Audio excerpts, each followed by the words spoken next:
ইসমাঈল আলাইহিস সালাম চোখের পানি ছেড়ে দিয়া কান্দে আর বলে, আব্বা জান, যখন মক্কা থেকে আমি আসতেছিলাম, ওই মক্কা শরীফ থেকে যখন আমরা বের হইতেছিলাম, আমি দেখতেছিলাম আমার আম্মা জান হাজিরা চোখের পানি ফেলে ফেলে কাঁদতেছিল। সন্তানের যদি কোনো বিপদ হয়, পশু পাখি জানার আগে মার কাছে আল্লাহ সংবাদ পাঠিয়ে দেয়, আব্বা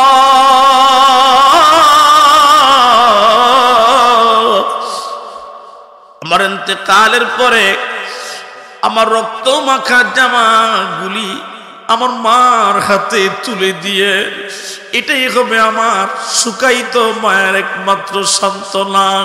একবার জোরে বলা যাবে কি আল্লাহু আকবার, আল্লাহু আকবার, লিল্লাহিল হামদু, বিসমিল্লাহির রাহমানির রাহিম।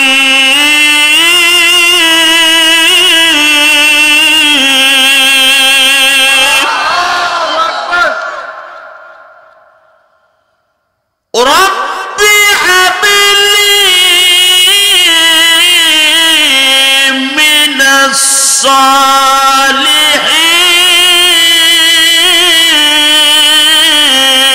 الصالحين। الله أكبر। কাবা শরীফের সামনে দাঁড়াইয়া, কোথায়?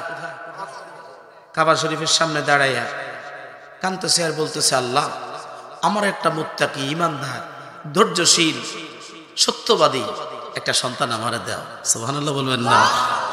তখন তো কাবাঘর ছিল না, ছিল একটা পাথর।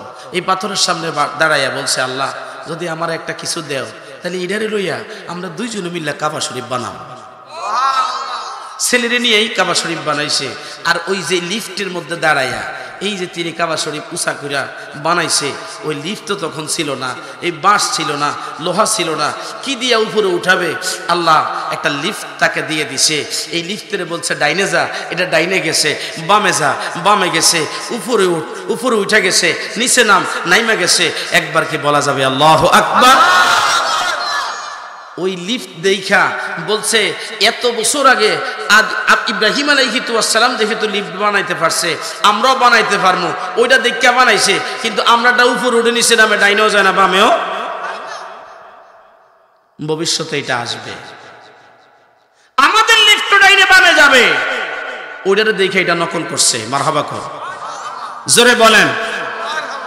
আর ইব্রাহিম আলাইহিস সালাম যদি আল্লাহর কাছে সন্তান চায়, আমরা কার কাছে? হনুমানের কাছে চাবো? আল্লাহর কাছে? নমরুদের কাছে? সবাই বলেন কার কাছে? যদি আল্লাহর কাছ থেকে ছাইয়া সন্তান নিয়ে আসেন, খুদা কি কসম, এই মাহফিল সাক্ষী, আমার কেবলা জান হুজুর যদি সত্য ফির হয়, আমার কেবলা জান হুজুর সাক্ষী, জীবনে সন্তান কোনোদিন বেনামাজি হবে না, হতে পারে না। কথা বলুন ঠিক না বেঠিক? আমাদের সাওয়ার মধ্যে ভেজাল, সাওয়ার মধ্যে ভেজাল, এই কারণে ফুলায় কথা শুনে না। আল্লাহ পাক দেখলেন ইব্রাহিম আলাইহিস সালামের মান্নত পূর্ণ হয়ে গেল, বয়স তখন 80 বছর। সারার কোনো সন্তান হয় না, সন্তান হলো ইব্রাহিমের। হাজেরার ঘরে সন্তান হলো। সারা স্বেচ্ছায় দাসীর সাথে স্বামীর বিয়ে দিছে, সন্তান দরকার আছে এই জন্য। আর সারা কি হাজেরাকে আল্লাহ পাক এমন একটা সন্তান দিয়ে দিলেন, বাবাজি, সন্তানের কপালের মধ্যে নূরে মুহাম্মদী। আল্লাহু আকবার। ইসমাইলের কপালের মধ্যে নূরে মুহাম্মদী থাকার কারণে বলেন তো, যেই কপালের মধ্যে নূর আছে, ওই কপাল দেখতে সুন্দর নাকি কালা? আহা, ইব্রাহিম ছেলের প্রতি দুর্বল হয়ে গেছে। দেখবেন বুড়াকালে ফুলার মাইয়া যদি হয়, ছেলে মেয়ে যদি হয়, এটার জন্য মায়া বেশি থাকে। আল্লাহ দিছি না, শেষ সময় দিছি না, আগে যদি দিতা দুনিয়াটা একখানে করে লইতাম, দিছি না শেষ সময়। এবার ফুলার দিকে বেশি খেয়াল গেছে, যাওয়ার কারণে আল্লাহ একটু মনক্ষুণ্ণ হয়ে গেলেন। আল্লাহ মনক্ষুণ্ণ হয়ে বললেন, না ইব্রাহিম, তোমার কাছের জিনিসটা কুরবানি করে দাও। কাছের জিনিসটা কি করো? সবাই বলেন, কাছের জিনিস কি করো? জবাই করো। এখন উনি কাছের জিনিস ফালের উঠ জবাই করে, এটা কাছের পোলাই তো একটা, এটার ধরে জবাই করে হইব কি? এবার প্রথম দিন জবাই করে, দ্বিতীয় দিন করে, তৃতীয় দিন করে, কাম হয় না। আল্লাহ কয় না কাছের ডা। চিন্তা করে দেখলেন, কিরে বাপ, ওর জবাই করে কাম হয় না, গরু করে কাম হয় না, দুম্বা করে কাম হয় না। এবার জরিপ করে দেখলেন যে কাছে তো আছে ফোলাটা, তা আল্লাহ এটার চাইতেছে, যাক আল্লাহ যখন দিছে আল্লাহ লয়ে যাবে, লয়ে যাক গা। মারহাবা কয় না?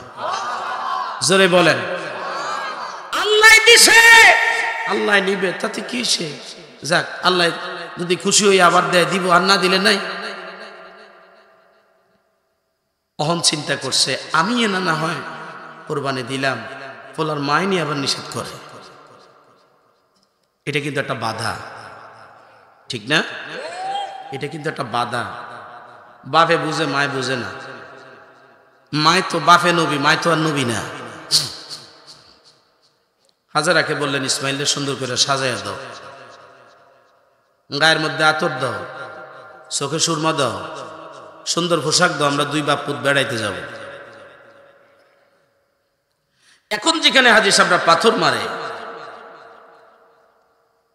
জামারা কয় এটাকে, আগে তিনটা জায়গায় হাজিরা মারা যাইত। একটা হলো তাওয়াফের সময়, তাওয়াফের কোনো শৃঙ্খলা ছিল না। আরেকটা হলো সাফা মারোয়া, দুই পাহাড়ের মাঝখানে, এটা এত সমতল এত সুন্দর ছিল না। এই বুইরা বেড়ারা একবার ফললে আর উঠতারত না, ইডারে ফাঁড়াইয়া হমান করে লিস। আরেকটা হলো জামারা, বেশি লোক মারা যাইতো এই হজের সময় পাথর মারতে গেলে, যে একবার নিচে পড়তো আর উঠতে পারছে না। বাদশা ফাহাদ এমন একটা সিস্টেম করে দিলেন, এখন আর কারোর সাথে সাক্ষাৎ হয় না। যে যাইতেছে তো যাইতেছে, সে আর আসার সুযোগ নেই। যে আসতেছে আসতেছে, তার আর যাওয়ার সুযোগ নেই। ফিরতে চাইলেও তাকে দিচ্ছে না। এখন জিরো টলারেন্সে চলে আসছে। মারহাবা বলেন।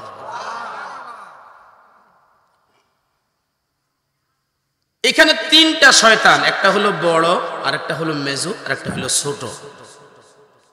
তিন জায়গায় পাথর মারে। প্রথম দিন বড়ডারে 60টা, দ্বিতীয় দিন 3ডারে 21টা, বড়ডারে 60টা, মেজোডারে 60টা, ছোটডারে 60টা। এই 3 7 21টা 3ডারে মারে। প্রথম দিন 60টা মারে, তৃতীয় দিনও 60টা মারে, 21টা মারে। তো 21 দুগুণে কত? 21 দুগুণে 42 আর 7, এই 49টা পাথর 3 দিনে তারা মারে। চতুর্থ দিন যদি কেউ মিনায় থাকে, তাহলে তাকে যাওয়ার সময় আরো 21টা পাথর মারতে হয়। মারহাবা কর, জোরে বলেন, আরো জোরে বলেন মারহাবা। এই 3 জায়গায় যে পাথর মারেন, এক লোক হুজুর কেবলা জানার কাছে এক মাওলানা সাহেব, মুফতি সাহেব বলতেছে, হুজুর আমার জীবনে 12 বার হজ করছি। কয়বার? হুজুর কথাটা শুনলেন না ভালো করে। হুজুর ওইদিকে তাকায় কথা বলতেছে, উনি পিছন দিয়ে ঘুরে ওইখানে যায় বলতে, হুজুর আমি 12 বার হজ করছি। হুজুর খেয়াল করে না, এই পাশে হুজুর জাকেরদের সাথে কথা বলতেছে, এ দেখ বুঝতেছে হুজুর আমি 12 বার হজ করছি। এই কথা শোনার পরে হুজুর কাবলাদান বলতেছে, বাবা এই যে 12 বার হজ করে 12 বার শয়তানরে ফাতর মাইরে আছেন, শয়তান কিন্তু আমাদের পিছনের দেশে আইছে, সাবধান বাবা, দেশে আইছে, ইমান নিয়ে নিব, সাবধান।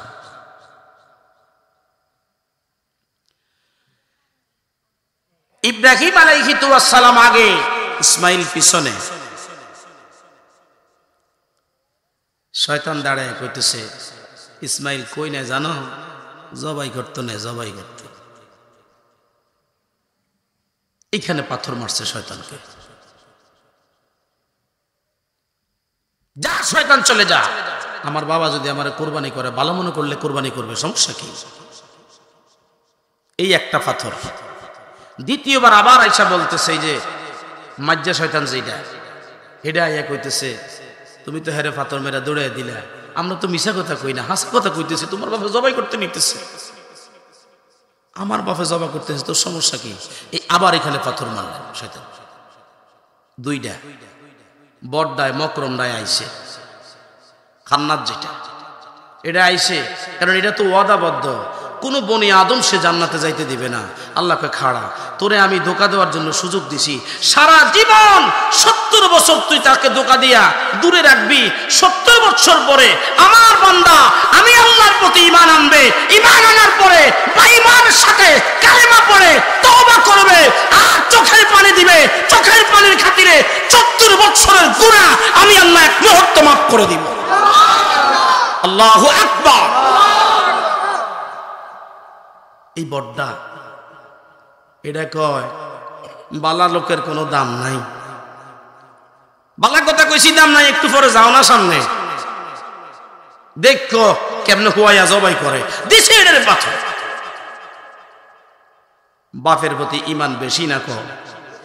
সবাই বলেন। বাবা যদি ভালো মনে করে, অনেক সময় দেখবেন এখন তো ডিজিটাল যুগ, ফুলারা ফ্রেম করে সুফে সুফে, চিন্তা করছে বাপের কাছে কইলে তো আল্লাহ সিবা যা আছে সব একখানে করে নেবে। বাপের কাছে কয় না, মার কাছে কয় মা বুঝছো কইলাম তোমার জামাইরে কইয়ে দিও, আমি কিন্তু শরীরে দেখছি। বাপে চাই যেটা নামাজ পড়ে, যেটা পর্দা করে হেডা, ফোলা চাই যেটা উদ্দ হইয়া চলে হেডা। কথা কয় বাপের ওজন, বাপের খেয়াল, বাপের চেহারা, বাপের ভদ্রতা আর ছেলের আকল, বাবার আকল, দুইটা কি এক জিনিস? বাবা চায় ছেলের একটা নামাজি মেয়ে দিবে, কারণ এটার ভিতর থেকে যেটা আসবে সেটাও নামাজি হবে। কিন্তু না, মনকে আমার যত চাই যে বুঝাইতে, মন আমার চাই রঙের ঘোড়া দৌড়াইতে, পাগল মন রে মন কেন এত কথা বলে, পাগল মন মন রে মন কেন এত কথা বলে। পোলায় কয় আমার অ্যান্ড্রয়েড দাও, নাইলে তোমার বাপ কইতাম না, বাপে কইতাম না, বাপ তালাক দিয়ে দেয় শুধু অ্যান্ড্রয়েড ফোনের লেগে।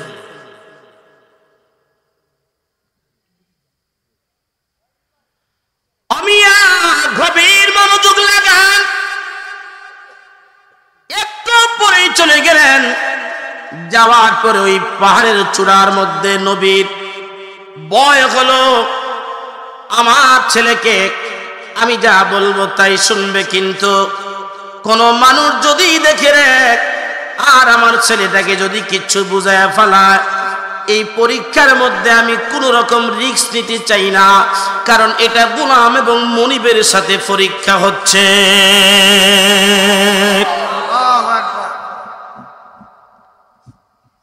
গোলাম মনিব গোলামকে পরীক্ষা করার জন্য আপন কাছের জিনিসটাকে কোরবানি করার জন্য হুকুম দিয়েছেন, আর আমাদেরকে বলছেন যারে যা তোরাও কিন্তু কোরবানি করবে, তবে হ্যাঁ এই কোরবানির রক্ত আর কোরবানির গোশত আমি আল্লাহর কাছে আসে না, ওয়ালাকিন ইয়ানালুহুত তাকওয়া মিনকুম, আর আমার কাছে যেটা আসে এটা হলো তোদের নিয়ত।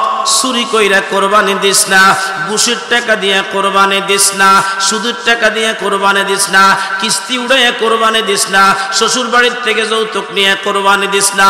কোরবানি দিবি ঘামের টাকা দিয়া, যদি ঘামের টাকা দিয়া ছোট দুর্বল কোরবানিও দেস, এটা আমি আল্লাহ হাসরের ময়দানে সবল কইরা এটার ফিটে তুরে চড়াইয়া আমার জান্নাতে পৌঁছাইয়া দিব। একবার বলা যাবে কি আল্লাহু আকবার? কষ্ট হচ্ছে, খারাপ লাগতেছে, মূল কথার মধ্যে চলে আসছি, সামনে যাব। এবার ইব্রাহিম আলাইহিস সালাম চাইলে কিন্তু সোয়া দুইটা দে, কেউ তো নাই। ছেলেকে বলতেছে, আব্বা, ও আব্বা, আল্লাহ আমারে হুকুম দিয়েছে তোমারে কোরবানি করতে। মারহাবা কইতেন না? হুকুম দিছে কে? ফুলাই কইতেছে, আব্বা আল্লাহ হুকুম দিছে, আমনে আর নিষেধ করে লাভ কি, দেরি করেন কে? দিয়ালাম ফুলা তো আমনে নেই। তবে একটা কথা, এখানে তিনটা কথা বলছে, তিনটা কথা, গভীর মনোযোগ। আমার 17-18 মিনিট হয়েছে, 20 মিনিট আর যত মোহাম্মদ সাহেব দোকানে বেড়ে।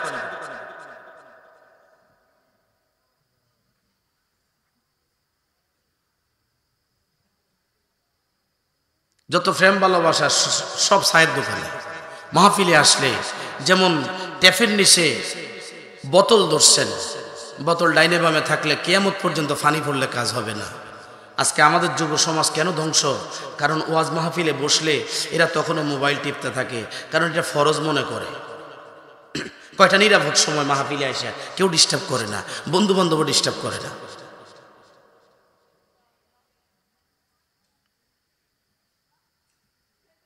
ফলায় কয়, আব্বা আমার পক্ষ থেকে কোনো আপত্তি নাই, যত তাড়াতাড়ি সম্ভব দিয়ে দেন। আপনারা কি মারহাবা কইবেন? জোরে কম। তবে আব্বা আপনি তো নবী, আপনি কি আমার জবাই করে দেওয়ার পরও তো আমার কোনো হিতাহিত বোধ থাকবে না। আমার এই হাত পাও লাগলে, নবীর গায়ে যদি লাগে, কোরবানিটা যদি মঞ্জুর না হয়, তাহলে তো দুইটাই লস হইল, পোলাও গেল, কোরবানিও হইল না। তাহলে শক্ত করে আমার হাত পা বেঁধে দেন, যেন আমার কোরবানিটা সঠিকভাবে হয়। একবার বলেন না আল্লাহু আকবার। পরামর্শ কে কারে দেয়? বাপে ফুলারে দেওয়ার কথা, ফুলায় বাফেরে দেয়, কারণ ফুলার তো ভয় নাই। নবীজি বলছেন, আনা জবাহাইন, আমি দুইবার কোরবানি হয়েছি। একবার আমি কোরবানি হয়েছি ইসমাইলের ফেশানিতে, আমি যখন ছিলাম, আমার পরিবর্তে আল্লাহ জান্নাত থেকে দুম্বা দিয়ে দিছে, আমার কোরবানি হয় নাই। সুবহানাল্লাহ বিল্লাহ। আবার যখন আমার আব্বার ফ্যাশনের মধ্যে আসলাম, আমার চাচা জেডারা সবাই বলছে আমার নামে মান্নত করো নাই, আমরা কোরবানি হইতাম না। আমার আব্বাই চিন্তা করছে, সবাই যখন নিষেধ করছে, আমি আর লাভ কি নিষেধ কইরা। আব্বাই গেছে, এবার মক্কার ছেলে মেয়েরা কইছে, না আমগো সবাইরে মারো, আমার আব্বার আমারে মারতে পারত না, কি আব্দুল্লাহরে মারতে পারত না। কি লেগা? আব্দুল্লাহরে দেখলে আমগো তকদিরের পরিবর্তন হইয়া যায়।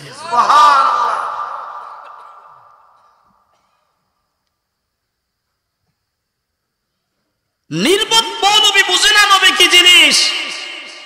ওই বনী ইসরাইলের অন্ধকারের জামানায় ওই যুবক যুবতীরা বুঝছে যে আব্দুল্লাহরে দেখলে তাদের রোজগারে বরকত হয়।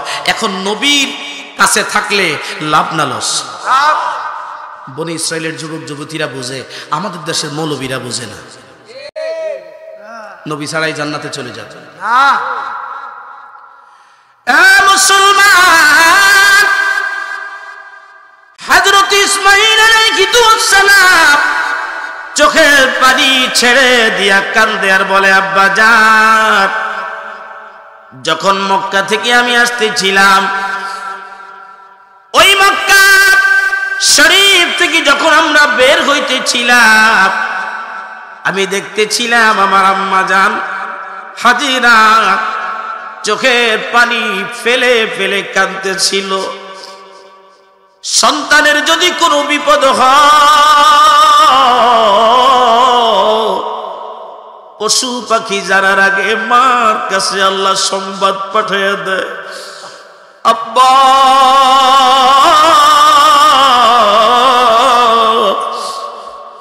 আমার ইন্তেকালের পরে আমার রক্ত মাখা জামাগুলি আমার মার হাতে তুলে দিয়ে, এটাই হবে আমার শুকায়িত মায়ের একমাত্র সান্ত্বনা। একবার জোরে বলা যাবে কি আল্লাহু আকবার। আমগো চেয়ারম্যান সাহেব আইসা পড়ছে, চাইছিলাম, দেখছেন নি অবস্থাটা, চাইছিলাম আগে ভাগে সাইরা লাইতাম, এখন দেখছি না হইতেছে না, চেয়ারম্যান সাহেব বাগে হয়ে লাইতেছে। আলহামদুলিল্লাহ বলেন না, আরো জোরে বলেন, সবাই বলেন আলহামদুলিল্লাহ।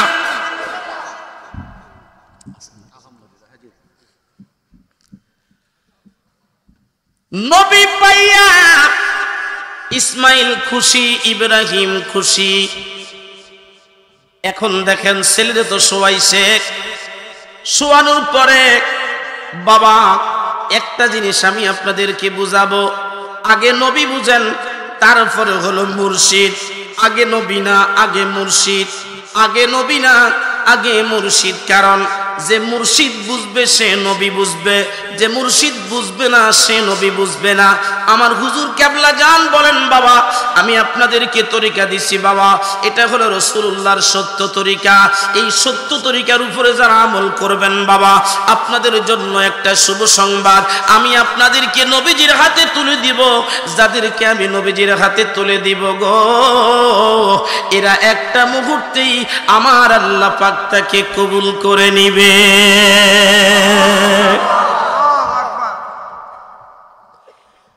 বাবাজি এই কথা বলে ইসমাইল নিজেই জমিনের মধ্যে শুয়ে গেলেন।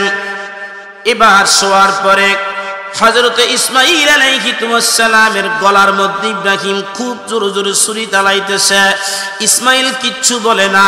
ইসমাইল ইব্রাহিমের দিকে তাকায়, ইব্রাহিম ইসমাইলের দিকে তাকায়। বলেন তো নবীরা যখন তাকায়, ওলিরা যখন তাকায়, নবীরা যখন তাকায়, ওলিরা যখন তাকায়, আমার আল্লাহ পাক বলেন এরা যখন তাকায় আমি আল্লাহর নূর দিয়া তাকায়। ছুরিতে কাম হয় না, সুর জবাই হয় না। ইব্রাহিম আলাইহিস সালাম একটা কূপ দিছে পাথরের মধ্যে, পাথর দুই ভাগ হয়ে গেছে। ইসমাইল আব্বা করছেন কি? এখানে তো রাগ করা যাবে না, এখানে রাগ করা যাবে না। রাগ করলে ফুলাও যাইব, কুরবানিও যাইব, সবই যাইব, আপনার কপাল ফুটবো। ইব্রাহিম আলাইহিস সালামের সমস্ত শরীর দিয়ে ঘাম পড়তেছে। বলা কয় কি? এই তৃতীয় নম্বর কথাটা আব্বারে পরামর্শ দিলেন, আব্বা রাগ করা যাবে না, একটা কাজ করেন, আমার জামাটা খুলে আমার চোখ বাঁধেন। মারহাবা কেন? জোরে বলেন, আরো জোরে বলেন মারহাবা। আমার জামা দিয়ে আমার চোখ বাঁধেন, আপনার জামাও খোলেন, আপনার চোখ বাঁধেন। এবার কোরবানি করেন, দেখবেন কোরবানি হয়ে গেছে।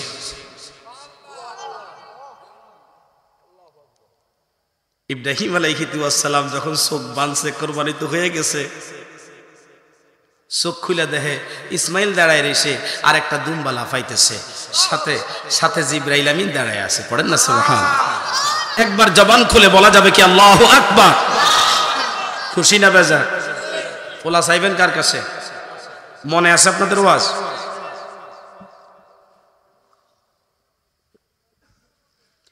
আমাদের এই তরিকার একজন ইমাম সুফি আল্লামা ফাতে আলী রসুলুল্লাহ, রসুলুল্লাহর আব্বার নাম হলো হযরতে হাতেম আলী। ওনাদের বাড়ি ছিল চট্টগ্রামে। চট্টগ্রামে একটা থানা আছে নিজামউদ্দিন থানা। ওই সুফি নূর মোহাম্মদ নিজামপুরী রহমাতুল্লাহ আলাইহির খাদেম ছিলেন হযরতে হাতেম আলী সাহেব। তিনার 70 বছর বয়সে কোনো ছেলে নাই, মেয়ে নাই, কিচ্ছু নাই। সংসার জীবন প্রায় সমাপ্তি। 70 বছর বয়সে এলাকার মুরব্বীরা তাকে আটকুড়া বলতো, আহারে সম্মানও করত, ভালোবাসত। ভিতরে ভিতরে একটা ক্ষোভ ছিল, আমগো ছেলে মেয়ে আছে, উনার নাই। এত ভালো মানুষ, এত নামাজি মানুষ, এত ইবাদতি মানুষ, আল্লাহ তারে পরীক্ষা করে রাখছেন। পরীক্ষা করে আল্লাহ আবার পাস করে দেন যে তিনি কে? আওয়াজ করে বলেন তিনি কে? হাতেম আলী সাহেব জীবনে শেষ সময়ে আল্লাহর পবিত্র ঘর বাইতুল্লাহ জিয়ারতের উদ্দেশ্যে যা গেলেন। ওই সময় চট্টগ্রাম থেকে জাহাজ যাইতো, আর জাহাজ ভিড়ত প্রথম ভাইরা আমার মুম্বাইতে একটা স্টপেজ ছিল। ওই মুম্বাই থেকে অনেক সময় দেখা যায় নদী যদি উত্তাল থাকতো, সমুদ্র উত্তাল থাকলে ওই মুম্বাই থেকে ওই বৎসর মানুষ ঘুরে ফেরত আসতো, আমাদের দেশে মানুষ ঘুরে গইতো মুম্বাই হাজি। এরা বাইতুল্লাহ যেতে পারে নাই, মুম্বাই হাজি। তারা মুম্বাই থেকে ফেরত আসছে, এই জন্য মুম্বাই হাজি। বাবাজি ওই বৎসর ওই সময় হজ করতে গেলে মানুষের একটা তাসির থাকতো। তাসিরটা কেমন দেখেন, যাওয়ার সময় 1 মাস, আসার সময় 1 মাস, মাঝখানে বাইতুল্লাহ শরীফে আর মদিনায় মিলাইয়া 1 মাস, এই মোট 3 মাস একটা লোক যদি নিয়মিত নামাজ পড়ে, নিয়মিত জিকির করে, বলেন তো তার লাভ না লস? জোরে বলেন লাভ না লস? এখন আমি হজের কাজ করি বাবাজি, হাজি সাহেবরা আগেই কয়দিন রাখবেন কোন, বেশি দিন থাকা যাবে না। দেশে আবার চেয়ার বেরিয়ে আসে, এমপি গিরি আসে, আবার কমিশনার গিরি আসে, আমার মাটি কাটা আসে, দোকান আছে। 15 দিনের মধ্যে হজ করাইলে আপনার লগে আসি নিলে নাই। বাইরা আমার হাতেম আলী সাহেব ওই জাহাজের মধ্যে উঠা চোখে পানি ছেড়ে দিয়ে আল্লাহর দরবারে কাঁদে, আল্লাহ আমার তো আর কিছু নাই, আমি মরে গেলে কাদার মতো কেউ নাই, আমার বিবিটাকে আমি একা রেখে গেলাম, মালিক রে যদি তুমি হায়াত দাও আবার ফেরত আসবো, হায়াত যদি না দেওয়া আর ফেরত আসতে পারবো না। বাবাজি গভীর মনোযোগ লাগায়া দেন। আজকে আমাদের সন্তানেরা, আমাদের ছেলেরা নামাজ পড়ে না, দ্বীনের পথে চলে না, কোরআন সুন্নাহর পথে চলে না। ও বাবাজি, এই জন্য আমাদের প্রত্যেকের এখন নিয়ত করা উচিত এবং আল্লাহর কাছে কিভাবে সন্তান চাইবেন, কিভাবে ক্ষমা চাইবেন, ক্ষমা চাওয়া উচিত আর কিভাবে চাইবেন এটা জানা দরকার আছে নাকি না?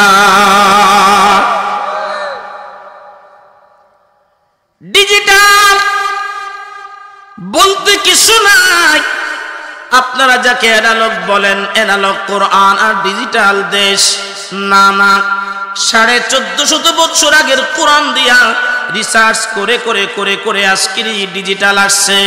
বাবা কোরআন হলো সত্যিকারে ডিজিটাল, কারণ কোরআন এতটাই ডিজিটাল, কিয়ামত পর্যন্ত যত আবিষ্কার বিজ্ঞানী করবে এটা এই কোরআন থেকেই করবে। কোরআন ছাড়া কোনো আবিষ্কার কোনো কালেই সাকসেস হবে না, হবে না, হবে না। কথা বলুন ঠিক না বেঠে? বাইরা আমার হাতেম আলী সাহেব দেখলেন নিজে সারা জীবন নামাজ পড়লেন, জিকির করলেন, দরুদ শরীফ পড়লেন, আর এই জাহাজের মধ্যে উঠা পায়া গেলেন একজন মানুষ, তিনিও নামাজ পড়ে, তিনিও নামাজ পড়ায়, তিনিও জিকির করে, আবার তিনিও জিকির করায়, দুরুদ শরীফ পড়ে, দুরুদ শরীফ পড়ায়, হজের তালকিন দেয়, হজের তালিম দেয়, মুরাকাবা মুশাহাদা করায়, রাসূলের ভবিষ্যৎবাণী বলে, রাসূলের নসিহত করে, আল্লাহকে পাওয়ার মাধ্যম বলে দেয়। 1 মাস তার পিছনে থাকার পরে আবার যখন বাইতুল্লাহ গেলেন সেখানে 1 মাস, এবার আসার পরে আমার ভাইরা বন্ধুরা তিনি জাহাজের মধ্যে যখন উঠছে, উঠার পরে ওই ইমাম সাহেবরে ডেকে বলে, হুজুর আপনি কোত্থেকে আইছেন? উনি সালামের জবাব না দিয়ে বললেন, মুরব্বী আপনি কোত্থেকে? কয় আমি তো হজ করে আইছি। এবার হুজুর জিগায়, সুফিনুর মোহাম্মদ নিজামবরি জিগায়, আপনি যে হজ করে আইছেন আপনার হজের সার্টিফিকেটটা দেন।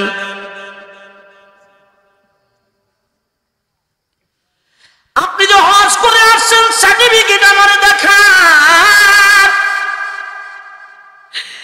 সহজ সরল মানুষ একবার ডান পকেটে আবার বাম বাগড়ি খুললা দেখে কোনোখানেই নাই, একটা লাফ দিয়া জাহাজ থেকে পড়ে গেছে, আর বলে হুজুর একটু দাঁড়ান, আমার ভুল হয়ে গেছে, আমি হজ করছি কিন্তু সার্টিফিকেট আনি নাই।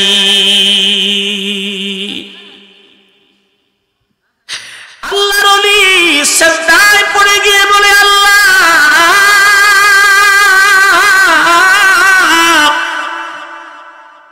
এই মানুষটা সহজ সরল মানুষ গো, এই মানুষটা যদি থাকে একটি বৎসর বাংলাদেশে যাওয়ার তার আর কোনো পয়সা হবে না, মাধ্যম হবে না।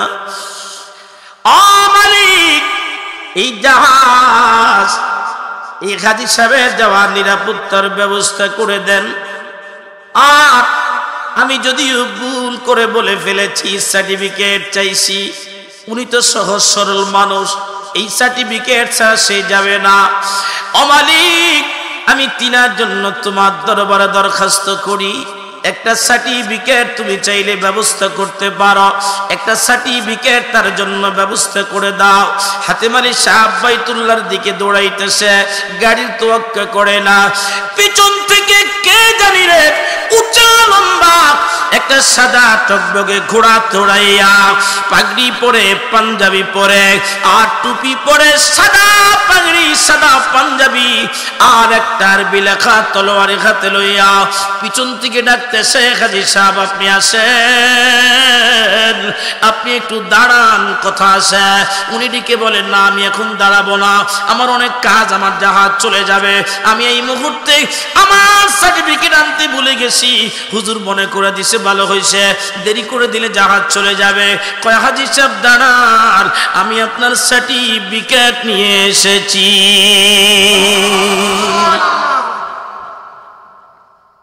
এবার দাঁড়ায় পিছের দিকে ছায়া দেখে, ওরে বাপ রে বাপ, জীবনে এত বড় ঘোড়া তো দেখছি না। ঘোড়া যে ঘোড়া, সাদা ঘোড়া, জোরে কন্যা মারহাবা, আরো জোরে মারহাবা। সাদা ঘোড়া লই আইছে, হাতের মধ্যে তলোয়ারি। কই যে নেন, আমরা সার্টিফিকেট পেয়েছি। মারহাবা কইতে না, কি লই আইছে? আল্লাহর ওলি একসাথে কতগুলি সামলা, এদিক দিয়ে জাহাজ ছাড়ার জন্য একেবারে হুলস্থুল লাগাই দিছে, কাম হয় না। আট্রসি আগে যারা কাফেলায় গেছেন, একটা টিকিট লই আইলে,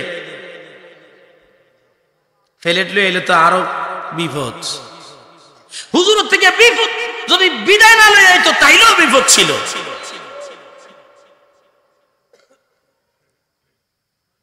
বিদায় না লই আইলে কামান, আরে কি কিছু লই আইলে না কইয়া আনছে, চুরি করে আনছে, এটা স্টার্ট হয় না। তেলের গাড়ি তেলে চলে, আমার গাড়ি হাওয়ায় চলে, বিনা তেলে চালাই গাড়ি। নবী সুলাইমান আমরা সেই মুসলমান, আমরা সেই মুসলমান। সার্টিফিকেট হাতে পাই একটা সেজদা দিছে লম্বা করে, আল্লাহ আমি ভুলে গেছিলাম, ওই হুজুরের দ্বারা আমি সার্টিফিকেটটা পাইছি, তুমি জানো ওই সার্টিফিকেট ঠিক আছে না নাই, তুমি ভালো বলতে পারো। এখন মনে পড়ছে আমার জাহাজ তো চলে যাচ্ছে, দৌড়াইয়া ওই জাহাজের মধ্যে আইসা হুজুর তখনও সিজদায় পড়ে আসে, হুজুর উঠেন, একটা খবর আছে, আমি তো সার্টিফিকেট নিয়ে আসছি, এবার তো দেখেন তো আমার সার্টিফিকেট ঠিক আসিলি। এবার দেখা যায় যেই সার্টিফিকেট হাজী সাহেব লই আইছে, ওই সার্টিফিকেটের মধ্যে মোহরে নবুয়তের একটা সিল রইয়া গেছে।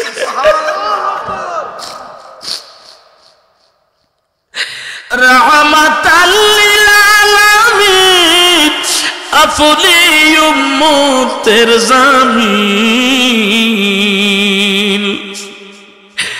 এই পাপীদের অতি আপনজন আল্লাহর নবী, মায়ার নবী ও আপনে আমার জীবন। বাইরে আমার গভীর মনোযোগ লাগায় দেন। এখন হাতেম আলী সাহেব দেখলেন জীবনে তো আর কোনো সওয়াব পাওয়া নাই, কি আর চাবো। হুজুর নামাজ পড়তে গেলে যায় নামাজটা বিছাইয়া দেয়, ওজুর পানি দেয়, গোসলের পানি দেয়, হুজুর নামাজ পড়ে। এই সহজ সরল মানুষটা নামাজ পড়ে,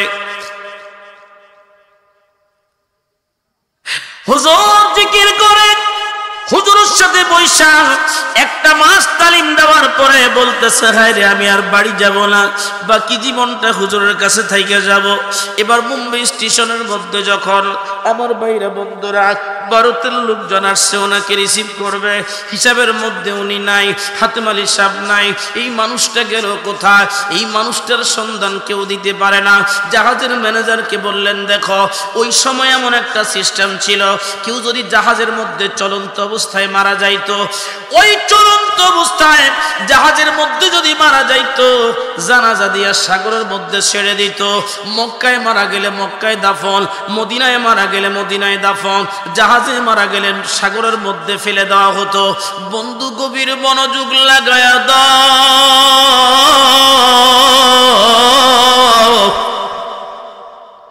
যারা মারা গেছে তাদের লিস্টে তিনার নাম নাই, কিন্তু মানুষটাও নাই যারে আল্লাহ রহমতের চাদর দিয়া ডাইকা রাখে রে, ওই মানুষ কেউ কোনোদিন খুঁজা পায় না।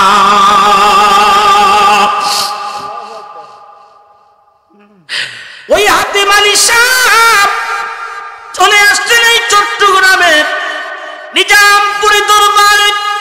আল্লাহর সুফিনুর মোহাম্মদ নিজামপুরি রহমাতুল্লাহ আলাইহির কাছে তিনি চলে আসলেন। হুজুর তিনার মনের কথা জানে। আল্লাহর ওলিদের কাছে আল্লাহ পাক রব্বুল আলামিন মনের কথাটা জানায়া দেয়। জামানার মুরাদ ফকির হুজুর কেবলা জান বলতেন, বাবা আমার কেবলা জান জামানার মুরাদ ফকির তিনি ডেকে বলতেন, বাবা যখন আপনারা বাড়ি থেকে কাফেলা করে দরবার শরীফের উদ্দেশ্যে আসেন, তখন আসার পরে যখন আপনারা রওনা করেন, আপনারা কতজন আসতেছেন, আপনাদের নাম, আপনাদের বাবার নাম, আপনাদের নাম, আপনাদের বাবার নাম, আপনাদের নালিশগুলি, আপনাদের মেহমানদারের লিস্টি দরবার শরীফে আসার আগে আমি মিসকিনকে আল্লাহ জানায়া দেয়। একবার বলা যাবে কি আল্লাহু আকবার? ওই নিজামপুর দরবার শরীফে আল্লাহর দরবারে হাতেম আলী খেদমত করে। আল্লাহর ওলি প্রশ্ন করে, হাতেম আলী সাহেব বাড়ির মানুষগুলি তো চিন্তা করতেছে কি করবেন, বাড়িতে তো একটু যাওয়া দরকার। এবার হাতেম আলী সাহেব বলছে, হুজুর আমি আর জীবনে কোনোদিন বাড়ি যাব না, কারণ 70 বছর জিন্দেগি হয়ে গেছে, আমার সংসার জীবন হয়ে গেছে 50 বছর, আমার একটা ছেলে নাই, আমার একটা মেয়ে নাই, কত মান্নত করলাম, কত দরবারে গেলাম, কত পানি পোড়া খাইলাম, কোনো পানি পড়াতেই কিন্তু কাজ হচ্ছে না। এই জন্য নিয়ত করছি আর বাড়ি যাব না, বাকি জীবনটা আপনার কদম মোবারকে খেদমত করব। একবার বলা যাবে কি মারহাবা?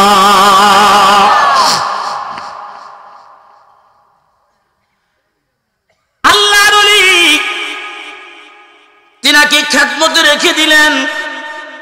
মাঝে মধ্যে আমরা যখন নালিশ নিয়ে দরবারে যাইতাম, কারো ছেলে হয় না, কারো মেয়ে লাগবো, ছেলে আসে, কারো মেয়ে আসে, ছেলে নাই, ছেলে লাগবো, কারো মেয়ে লাগবো, কারো ছেলে লাগবো, মেয়েও নাই, ছেলেও নাই, কারো ব্যবসা লাগবো, কারো দোকান লাগবো। কেউ কয় হুজুর 2 বছর ধরে পাসপোর্ট দিয়ে রাখছি, সবার ভিসা হয়, কিন্তু আমার হয় না। আমার কি হইছে? হুজুরের দরবারে গরিব মানুষ, একটা খাসি দিমো, যাওয়ার আগে যদি যাইতাম পারি একটা গরু দিমো। দেখা গেছে রে যেটা 5 বছরে হয় না, খাসি দেওয়ার সাথে সাথে পরের দিন ভিসা হয়ে গেছে।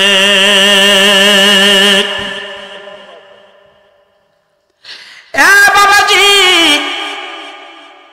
ওইদিকে হাতেম আলী সাহেবের বাড়ির মধ্যে তারা বিলাপ করার জন্য ব্যস্ত। হাতেম আলী সাহেব মারা গেছে, নিখোঁজ, মিসিং মিলাদ, শোকের মিলাদ অনুষ্ঠান চলতেছে। বলেন তো আল্লাহর ওলি সুফিনুর মোহাম্মদ নিজামপুরি দেখে কি দেখে না? জানে কি জানে না? এবার সুফিনুর মোহাম্মদ নিজামপুরি 3 দিন আগে হাতেম আলী সাহেব বিদায় দিয়ে দিছে। হুজুর আমি যাব না। কয় না, আপনাকে যাওয়া লাগবে। কয় না আমি যাব না। কয় যাওয়া লাগবে। কয় যদি যাইতে হয় তাহলে আমাকে কে মাটি দিবে? মাটি দেওয়ার জন্য একজন ব্যবস্থা করে দেয়।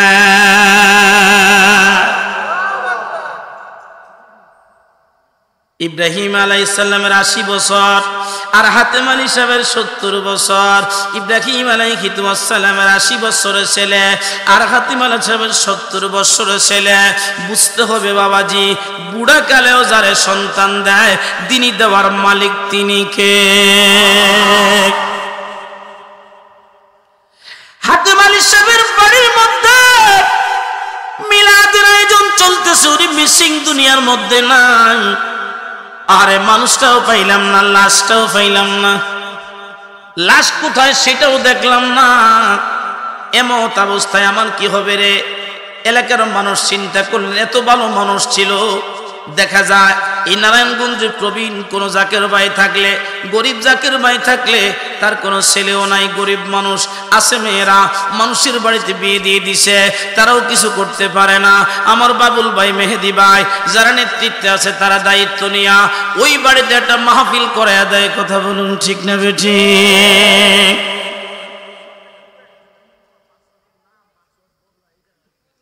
এটারে ডাক দেন।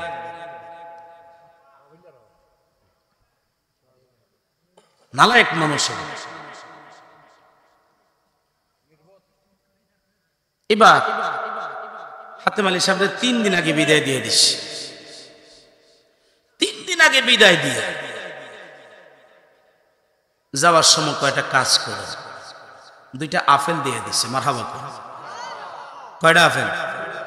2টা আপেল দিয়ে বলছে একটা আমনে খাইবেন আর একটা আমনের বউরে খাওয়াইবেন, আল্লাহ আপনার একটা ছেলে দিবে, নামও রাইখা দিলেন, নাম হবে ফাতে আলী।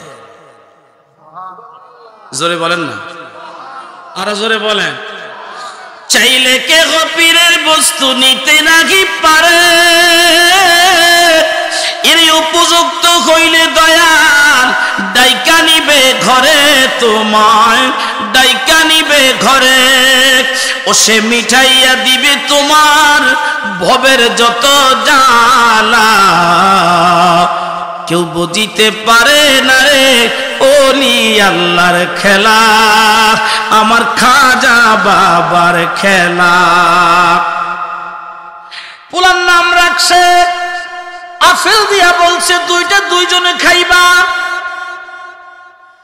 আর ওই যে মোহরে নবুয়তের যে সিল বলছে হাতেম আলী তোমারে বিদায় দিলাম, এটা সম্মানের সাথে রাখবা। আর তোমার বিবিরে কইবা তোমার ইন্তেকালের পরে তোমার কাফনের ভিতরে এই সার্টিফিকেট যেন দিয়ে দেয়। একবার বলা যাবে কি মারহাবা?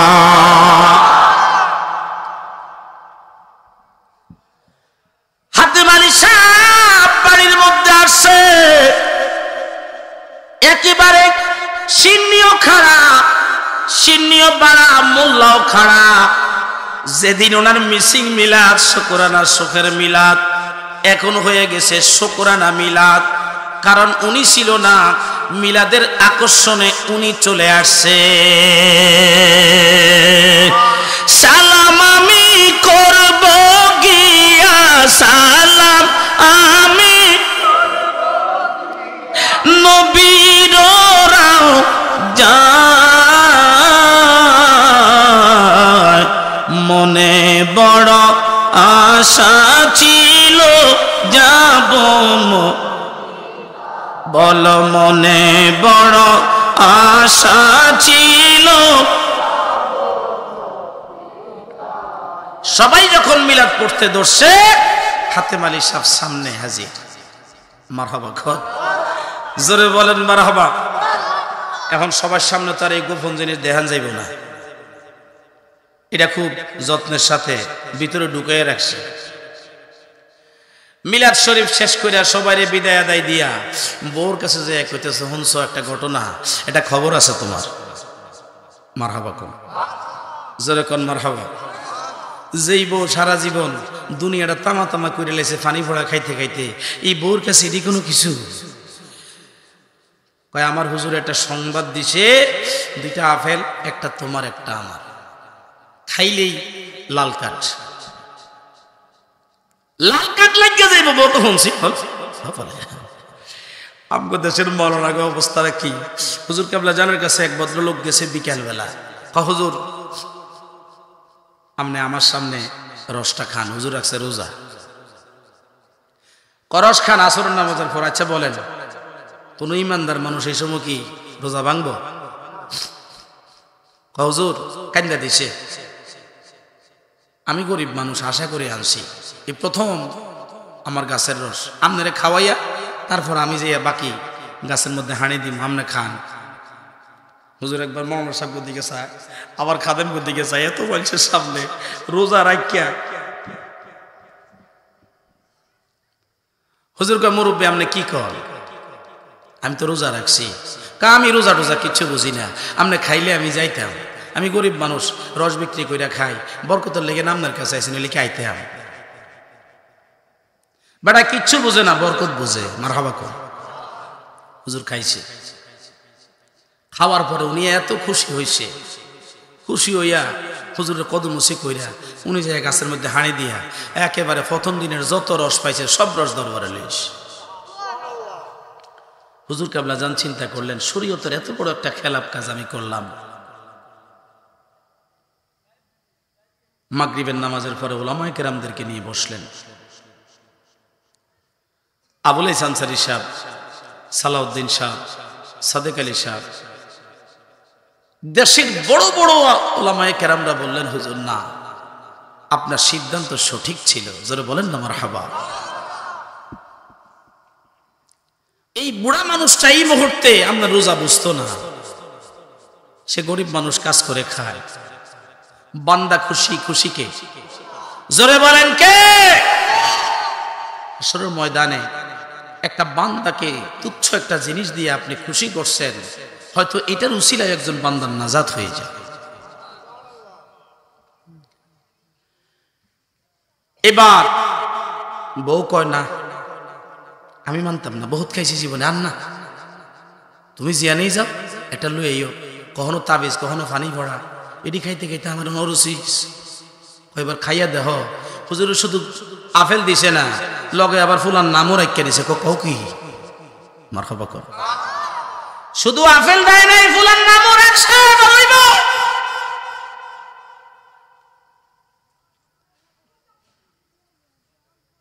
এবার দুইজনে আপেল খাইছে, খাইয়া কয়েকটা কাজ করো। ঘর তো তখন বাঁশের বেড়া ছিল, তো বাঁশের ফালার ভিতরে বাঁশ কাটছে, কাইটের মধ্যে যত্ন করে ভিতরের মধ্যে এই সার্টিফিকেটটা রাইখা দিছে। খাওয়ার পরে প্রথম মাসেই স্ত্রী সন্তান অনুভব করতেছে। জোরে বলেন না। এই দেশের মৌলবীরা অলি বুঝে না, অলির দরবারে যাওয়া সেরেক।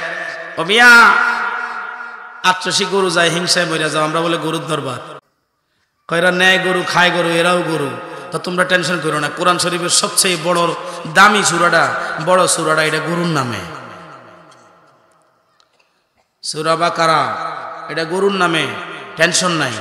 যেন গরু আছে হেন আমরা আছি। কি কর? কারো কাছ থেকে গলায় ফাড়া দিয়ে ৮৮ গরু নিছে? গরুতে এমনি আইটটা যা। বরিশালের হাফেজ গনি ভাই একবার গরু কিনতে গেছে বাজারে, এখন দেখছে ফাগলা গরু একটা, মালিক পারে না। এটা এতটা পাগল হয়েছে বাজারে যাইয়া, মালিক পারে না, সাইডে দেমা কান্দে পাচ্ছে, ফ্রি গরু দিয়ে দেয়। কেউ এই গরু কিনতে নারাজ। হাফেজ গনি ভাই যাইয়া কয়, কিরে গরু ৮৮ যাবি? গরু মাথা লাড়ে, মারহাবা কর। এত বিশাল গরু এখনকার জামানায়, এখনকার সময়ে গরুটার দাম কমপক্ষে ৫ লাখ টাকা। তো কয় ৮৮ যখন যাবি আমার পিছে পিছে আয়। মালিক দেখতেছে, আরে এটা এত মানুষ মারে, বেড়ার দিকে কিচ্ছু কয় না। গরুর দৌড়া ছাড়িয়ে দিছে, হের পিছে পিছা। টাকে উঠ, গরু টাকে উঠে গেছে, লই আইছে ৮৮। এখন হুজরা শরীফের সামনে গরু খাড়াই দিস। গরু ওলি চিনল, এই দেশের মৌলবীরা ওলি চিনল না, এটাই আফসোস। অ্যাডভোকেট নূর মোহাম্মদ হাওলাদার এত টাকা লইয়া গরুর বাজারে যায় নাই। পরে মালিক বাড়িতে আইন না একদিকে গরু ট্রাকে উঠাইয়া ফাটাই দিছে, পরে গরুর টাকা পরিশোধ করছে। কেউ বুঝিতে পারে না রে ওলি আল্লাহর খেলা, আমার খাজা বাবার খেলা। 1 বছর পরে নাম তো ফুলার আগেই রাখছে। নামটা কি কন্ত? সবাই বলেন নাম কি? নাম তো 1 বছর আগেই হুজুর রাখা দিছে। ফুলা লইয়া মিষ্টি লইয়া এই চট্টগ্রামে আসছে কলকাতা থেকে। মারহাবা কোন জোরে বলেন মারহাবা। আসার পরে এবার হুজুরে দেখে কইতেছে, ফুলা তো বাড়ি সুন্দর হয়েছে, যাও তোমার ফুলায় তোমার নাম রাখবো। সুবহানাল্লাহ কোন। ওই ফাতে আলী সাহেব এত বড় দরজার একজন বলি হইলেন, মুজাদ্দেদ আল ফিসানির খেদমতে গিয়ে তিনার দরবারে কোনো মানুষ আসতো, যদি বলতো হুজুর আমি রসুল দেখতে চাই, আল্লাহর ওলি বলতেন তুমি ওযু করে আসো, চোখ বন্ধ করো, মুরাকাবা মুশাহেদায় বসো। মুরাকাবা মুশাহেদায় বসলে বলতো তোমার সামনে যিনি বসা উনিই আমার নবী। আরো জোরে বলেন না। এত বড় দরজার একজন ওলি গ্রামের একজন সহজ সরল মানুষকে আল্লাহর ওলির খেদমতের কারণে যদি দিতে পারে, তাহলে নাচিজ মানুষ চিজ হয় আল্লাহর নবীর দরবারে, আল্লাহর ওলির দরবারে। কথা বলুন ঠিক না বেঠিক? আজকে আমগরে যেমন বুঝায় আমরা তেমন বুঝি। এখন ফুলার বাপ হইছেন আব্বা, ফুলায় আব্বা কয়। ফুলার বাপ হওয়া যত সহজ, একটা নেক সন্তানের বাবা হওয়া কিন্তু এত সহজ। এখনো যদি বাইতুল্লাহ যান, মসজিদে নববীতে যান, দেখবেন ছোট ছোট বাচ্চারা, 3 বছর 4 বছরের ছেলেরা মেয়েরা, এই মানুষগুলি 3 বছর 4 বছরের ছেলেরা মেয়েরা আল্লাহর পবিত্র মসজিদে, আল্লাহর ঘর বাইতুল্লাহর মধ্যে তারা বসে বসে কোরআন শরীফ তেলাওয়াত করতেছে। তেলাওয়াত চলতেছে, তেলাওয়াত করতেছে, নাতে রাসূল তেলাওয়াত করতেছে। আমি আজকে গাড়ির মধ্যে আমার ছেলেকে বললাম, বাবা এখন তো আমরা বসে আছি, একটু নাতে রাসূল শোনাও। একটা নাতে রাসূল আমাকে শুনাইলেন, আমার কাছে বড় ভালো লাগলো। আমার বাবাজিরা, আমাদের উচিত হলো প্রত্যেক দিন ঘরের মধ্যে সকালবেলা আমরা সবাই মিলে যদি একটু কোরআন তেলাওয়াতের আয়োজন করতে পারি, প্রতিদিন সকালবেলা একটা আয়াত করে যদি আমরা তেলাওয়াত করতে পারি, একটু করে দুরূদ শরীফ তেলাওয়াত করতে পারি, আমার নবী পাকের তাওয়াজ্জু আসবে, আর কোরআন শরীফ ওই ঘরের মানুষদের জন্য দোয়া করবে।